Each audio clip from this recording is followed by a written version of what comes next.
त्याग, तपस्या, प्रेम और करुणा की निशानी मदर टेरेसा के नाम को बोकारो के निजी नर्सिंग होम किस तरह बदनाम करने का प्रयास कर रहे हैं, आज हम आपको बताने जा रहे हैं।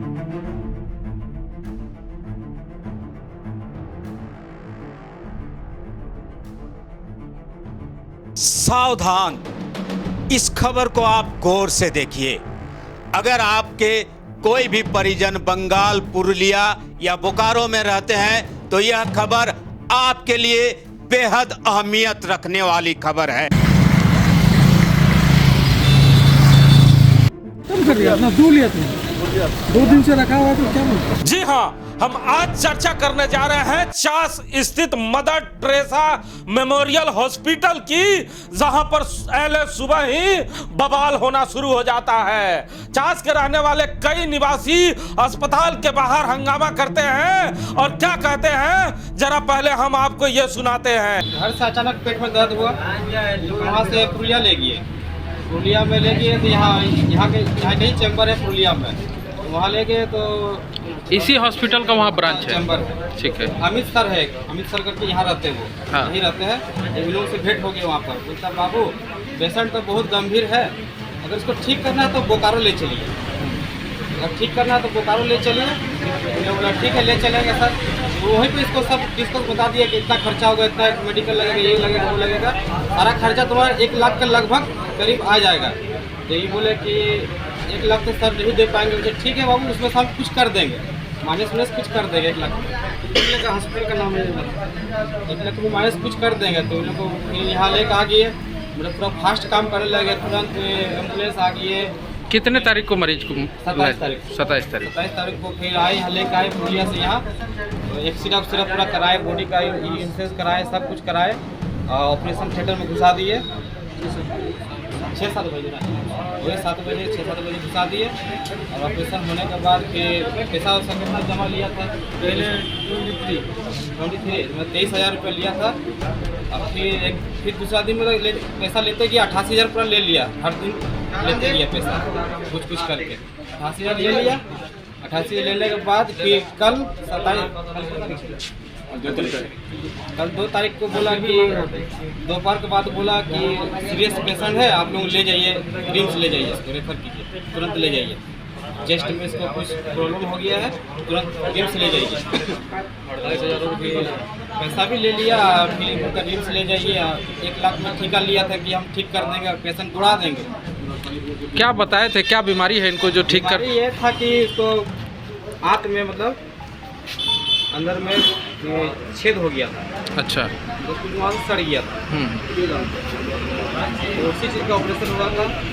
तो देखा आपने किस तरह एक पुरुलिया के रहने वाले मरीज को झांसा देकर दलाल चास भेजते हैं और चास में उसके साथ पैसे ऐंठने का काम किया जाता है इस अस्पताल के द्वारा, और अंत में उस मरीज को गंभीर रूप से घायल करके अस्पताल के बेड में तड़पने को, मरने को विवश छोड़ दिया जाता है। क्या बताया आपको मरीज का जब स्थिति खराब होने लगा उसके बाद फिर? कल बोला डॉक्टर की इधर से ले जाइए, हाँ। रिम्स जाने के लिए बोल रहा था, फिर उधर ले जाइए तो थोड़ा अच्छा इलाज होगा। इधर जो छाती में जो इन्फेक्शन है वो थोड़ा प्रॉब्लम है, इधर तो इलाज करने के लिए कोई साधन नहीं है। ऑपरेशन करने के बाद 2 दिन बाद बोलते हैं कि किडनी खराब है, फिर 2 दिन बाद बोलता है इसका फेफड़ा में दाग लग गया है। मतलब हर दिन एक प्रॉब्लम बता रहा है। कुल मिला के अस्पताल जो बोला वो ऑपरेशन नहीं करा के पैसे की ठगी कर ली, और अब मरीज को बोल रहा है कि आप ले जाइए। आज से करीबन 8 दिन पहले बनवारी बावरी पुरुलिया के एक अस्पताल पहुंचता है अपना इलाज कराने के लिए। जब उस जगह वो इलाज कराने के लिए पहुंचता है तो वहां अस्पताल के कुछ एजेंट और दलाल किस्म के लोग उसे सलाह देते हैं कि आप हमारे साथ बोकारो चलिए और एक ऐसे अस्पताल में चलिए जहां आपका संपूर्ण इलाज कराया जाएगा। और उसे बताया जाता है कि मदर टेरेसा मेमोरियल अस्पताल चले, जहां पर 1 लाख रुपया राशि देने के बाद आपको पूरी तरह तरह ठीक कर दिया जाएगा। जब बावरी परिवार इस अस्पताल में 7 दिन पहले पहुंचता है तो उसके इलाज के लिए अस्पताल प्रबंधन दिन रात एक कर देते हैं, जैसा उनके परिजन बता रहे हैं। सब यही मांग करते हैं सर कि उचित कार्रवाई हो। जो एक तो क्या चीज का चीर फाड़ किया है, एक फिट चुरा हुआ पेट किडनी निकाला है कि क्या किया है, हमको तो कुछ पता नहीं। पेट तरफ से इतना बड़ा ऑपरेशन करना पता ही नहीं चल रहा है, मतलब हम लोग को मैंने सस्पेंस में डाल दिया है। एक तो गरीब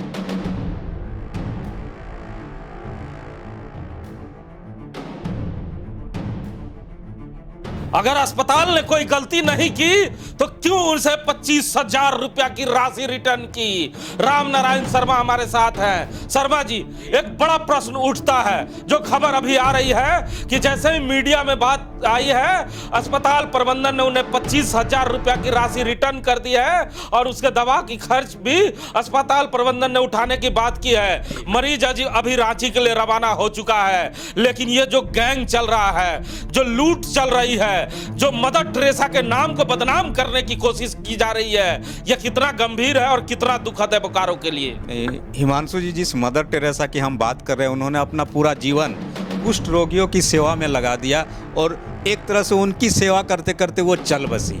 लेकिन उनके नाम को जिस तरह से इस्तेमाल किया जाता है चिकित्सा के नाम पर, और उसके बाद उसका जिस तरह से बाजारीकरण किया जाता है, उसका साफ नज़ारा आप चास के इस अस्पताल में देख सकते हैं कि कैसे मरीज को फुसला कर लाया जाता है पुरुलिया से चास।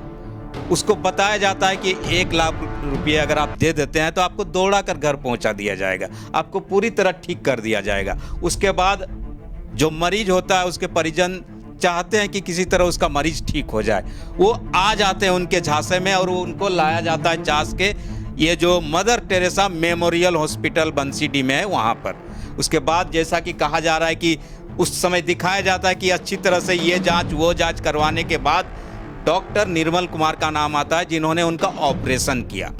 और ऑपरेशन करने के बाद यार रुकना चाहूंगा, डॉक्टर निर्मल कुमार, यह नाम हम नहीं बता रहे कि डॉक्टर निर्मल कुमार ने उनका इलाज किया है। यह नाम उस अस्पताल में एक नर्स है जो बता रही है कि डॉक्टर निर्मल कुमार ने उनका ऑपरेशन किया है। क्योंकि जैसे ही यह घटना घटती है, अस्पताल के तमाम लोग अस्पताल से गायब हो जाते हैं और जब मीडिया कर्मी वहां पहुंचते हैं तो केवल एक नर्स बच जाती है और वो बताती है कि डॉक्टर निर्मल कुमार ने उनका ऑपरेशन किया है। क्या कह रही है, जरा इस नर्स को सुनिए। इनका जो ऑपरेशन जो किए हैं डॉक्टर निर्मल कुमार करके ऐसे है, सर्जन है निर्मल ठीक कुमार, है, निर्मल हाँ, कुमार उसका पहले से इसका जीवेस्ट्रो फटा हुआ था। ठीक है। जीवेस्ट्रो पूरा फटा हुआ था। इनका रिपोर्ट मेरे स्टेशन में ये भी है कि किडनी पहले से इनका डैमेज था। ठीक है, किडनी पहले से डैमेज था, कुछ परसेंट बचा। इन लोग डॉक्टर का ऑपरेशन डॉक्टर किए, वो डॉक्टर जो ये बोले कल, जैसे कि कल की बात है ये बोला, कल जो ऑपरेशन के लिए जो डॉक्टर आए देखने के लिए, उस टाइम पे बोले सर कि नहीं, पेशेंट जो है ना आप लोग को ऑपरेशन करवाने में बहुत स्लो किए हैं, बहुत स्लो टाइम दिए, आप लोग को पहले ऑपरेशन करवा लेना चाहिए था। अगर ऑपरेशन करने के बाद मरीज ठीक नहीं होता है तो इसकी जिम्मेवारी किसकी होती है? बताया जा रहा है कि पिछले 2 दिनों से डॉक्टर साहब इलाज करके लापता हो गए और डॉक्टर साहब फिर से वहां नहीं पहुंचे। लगातार डॉक्टर साहब को आपने फोन किया प्रतिक्रिया के लिए, डॉक्टर साहब ने क्या जवाब दिया? बिल्कुल हिमांशु जी, जिस डॉक्टर साहब की हम लोग बात कर रहे हैं, डॉक्टर निर्मल कुमार की, उनसे हम लोगों ने लगातार संपर्क करने की कोशिश की इस पूरे मामले को लेकर कि क्या कुछ मामला था और उनका क्या पक्ष है। तो उन्होंने साफ कहिए कि फ़ोन ही रिसीव नहीं किया किसी का, हम लोग का फ़ोन तक रिसीव नहीं किया।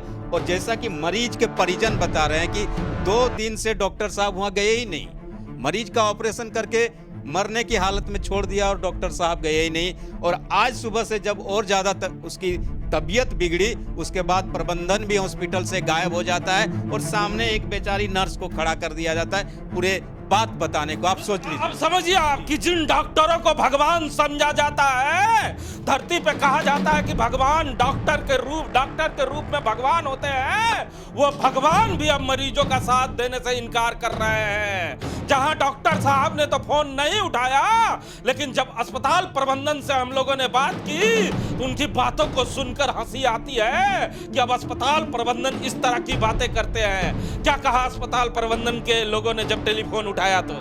जी बिल्कुल, इस बाबत हम लोगों ने उनसे भी बात की। पहले तो कोई हॉस्पिटल में था नहीं, जिस समय सारे मीडिया के लोग गए थे, सब भाग चुके थे वहां से, सिर्फ नर्स थी। और अब जब कई घंटे बाद हम लोगों से उनसे संपर्क हुआ तो उन्होंने साफ साफ ऐसे, मतलब कहिए कि चिकित्सा के क्षेत्र में ऐसे शब्द का प्रयोग भी नहीं किया जा सकता। उन्होंने कहा कि क्या कीजिएगा, जानकर सब कुछ मैनेज हो गया है, इसलिए छोड़ दीजिए हम लोग को। हम लोगों ने मैनेज कर लिया मामला। पैसा रिटर्न किया? जी पैसा। आपको क्या लगता है कोई व्यक्ति पैसा क्यों रिटर्न कर रहा है? अगर दोषी नहीं है तो पैसा क्यों रिटर्न? आप जिस हॉस्पिटल की, जिस निजी अस्पतालों की बात कर रहे हैं हिमांशु जी, वहां आप जाइएगा, अगर आपके पास 100 रुपया भी कम रहेगा तो वो आपके पेशेंट को छोड़ेंगे नहीं। हंगामा वो करने लगते हैं कि मैं नहीं छोड़ूंगा। कितने अस्पताल को आप देखे होंगे कि जो मौत हो जाती है उस पेशेंट को भी नहीं छोड़ते। तो आपको लग रहा है कि जो ये पैसा दिए हैं, बिना कुछ गड़बड़ हुए, बिना कोई गलती किए इन्होंने रिटर्न किया होगा, या दवाई का दाम दिया होगा? बिल्कुल। शर्म नहीं आती हमें लगता है शर्मा जी, ये खबर चलाने में भी अब शर्म आती है इस जिले में, क्योंकि मरने के बाद मरीज के साथ मैनेज कर लिया जाता है। कई अस्पतालों का हम लोगों ने केस देखा कि परिजन मर जाते हैं, कोई 10 लाख लेके मैनेज हो जाते हैं, कोई 3 लाख लेके मैनेज हो जाते हैं। इनका हौसला नहीं बढ़ता इस तरह से? बिल्कुल वहीं से बढ़ता है हिमांशु जी।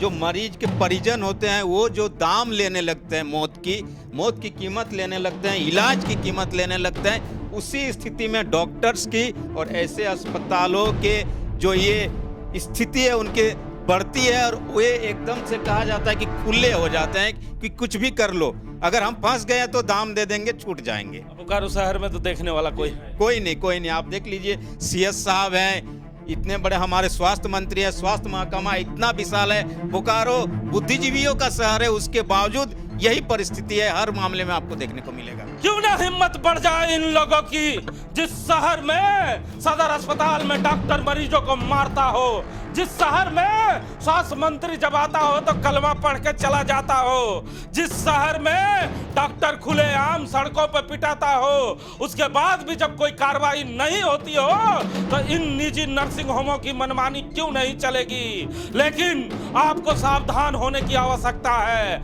अगर आपके परिजन किसी ग्रामीण क्षेत्र में रहते हैं और वहां से अगर कोई दलाल आपको किसी अस्पताल में भेजने का प्रयास करता है तो उस अस्पताल के बारे में जरूर जानकारी हासिल करें। वहां डॉक्टर हैं क्या? वहां सचमुच इलाज की व्यवस्था है कि केवल मदर टेरेसा नाम रखने से कोई मदर टेरेसा नहीं बन सकता? यह खबर आपको देखने की आवश्यकता है और जागरूक होने की आवश्यकता है। आज अस्पताल प्रबंधन ने 25,000 रुपया रिटर्न कर यह साफ बताने का काम किया है कि हमसे गलतियां हो गई है। हम बंगाल के लोगों को बोकारो लाकर झारखंड का नाम बदनाम कर रहे हैं।